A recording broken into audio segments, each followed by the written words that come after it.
with the spirit of his mouth, and shall destroy with the brightness of his coming.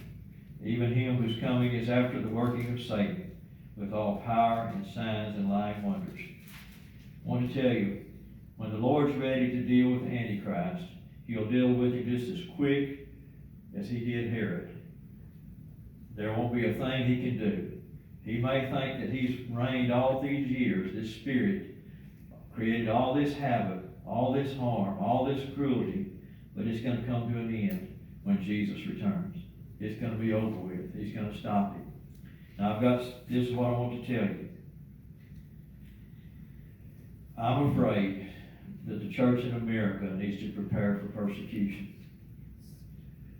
I was raised in a belief in what's called pre-tribulation rapture, believing that the church will be raptured from the earth, and then the worst parts of the persecution of the Antichrist would come on the earth after the church was taken away.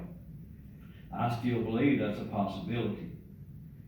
Other people believe in what's called a mid-tribulation rapture. They believe that 3.5 years would go by after a covenant was sealed by the Antichrist, and the church would be raptured, and then 3.5 years till the end in the earthly appearing of Jesus, setting his foot on his earth.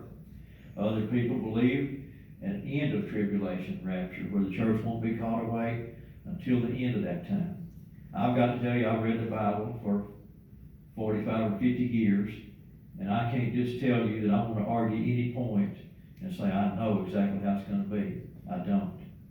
And I could say this: if the best case scenario is a pre-tribulation rapture, I think that would be a best case scenario for Christians. That doesn't mean we're going to be immune from persecution. There may be things happen before that time where the stage is being set for the Antichrist. The spirit of Antichrist and then the person of Antichrist. The stage is probably being set for that. I think that's very well possible. Point is, unless we see some sort of revival or some kind of dramatic change in this country, our country's about ready to surrender.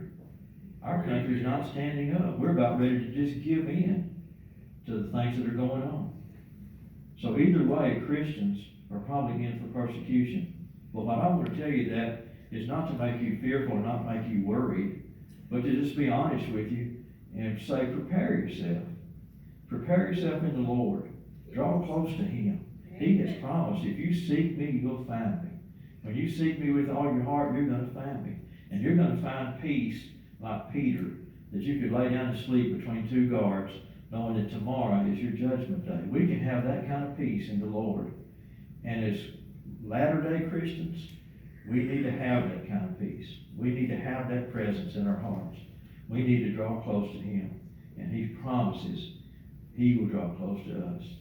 So I encourage you that. And if you're listening out there on a video, I would encourage you to think about, where do you stand with the Lord? Are you surrendered to him? Are you abiding in him? Do you need to return to the Lord? Or are you somebody that's never lived for the Lord, never given your heart to him? Well, today is the day to do that. Today is the day to say, Lord, I invite you to be my Lord and Savior. Come into my heart. I bow before you and make you Lord and Savior of my life. And I guarantee he'll give the peace and grace to make it to the end, whatever is in store. Well, God bless you. Ladies, y'all can come if you'd like to.